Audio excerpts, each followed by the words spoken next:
The jail inside here is full, and so are jails in surrounding counties. The 2-month-old baby was found dead in the living room here, and the doors here are locked. A fire destroyed it. Take a look at that damage. More officers to fill these patrol cars, look at any open cases. Police found a woman stabbed and beaten to death right behind this orange fence. This is the closest we can get. You can see straight through the cars. The former basketball coach admitted in these court documents this mailbox became the target. Veterans weren't being notified to begin with. Investigators say when they got to this house behind me, one person had been shot and later died.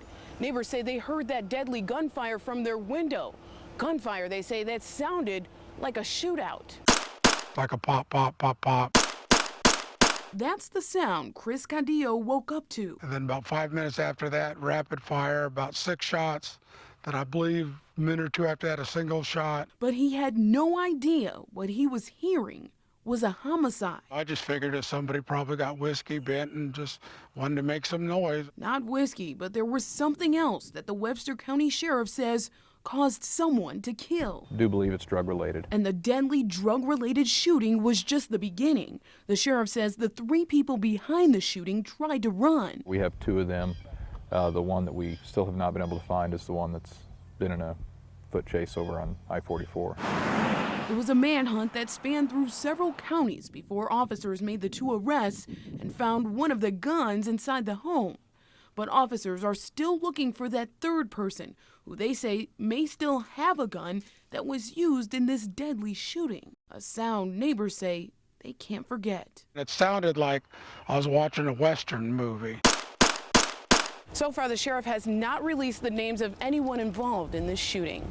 In Webster County, Sheena, Elzie, KSPR News. The house behind me is where it happened. The sheriff says the 2-month-old baby was found right inside there in the living room. The father of that baby found dead here in the garage. Investigators say it was clear that 43-year-old Curtis Tyson shot himself in that garage. But how his newborn son Isaac Tyson died is still a mystery. For a little town, this is pretty shocking. Neighbors say they think the baby died because he was still hurt from what his father did 2 weeks ago. He had a prosthetic leg. He got tangled up in a rug, throw rug or something, and he fell on the baby. But H.F. Davis says he knows it was not past injuries that killed baby Isaac. He says it was clear the baby was badly hurt just yesterday when he died. As far as what I can say or what I'm willing to say is that the baby looked peaceful. He says he saw the baby's body and called 911 after his 14-year-old son called him. His son and another 14-year-old friend both walked into the deadly scene after school. That friend was baby Isaac's older brother. This is one of those things that nobody should ever have to see.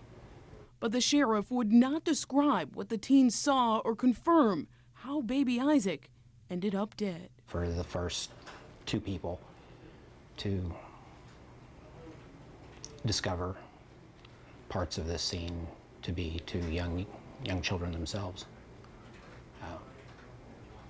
my thoughts and prayers are with them as well. The sheriff says they're still investigating to try and find the reasons behind these 2 deaths, but he says there's still more questions than answers. In Lowry City, Sheena, Elzie, KSPR News.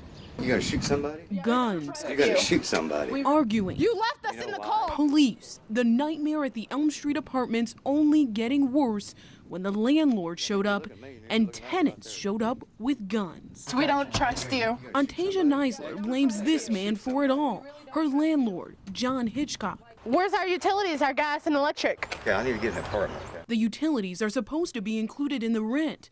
But now, the tenants in all 4 apartments at the Elm Street property have been stripped of all utilities. It's incredibly frustrating.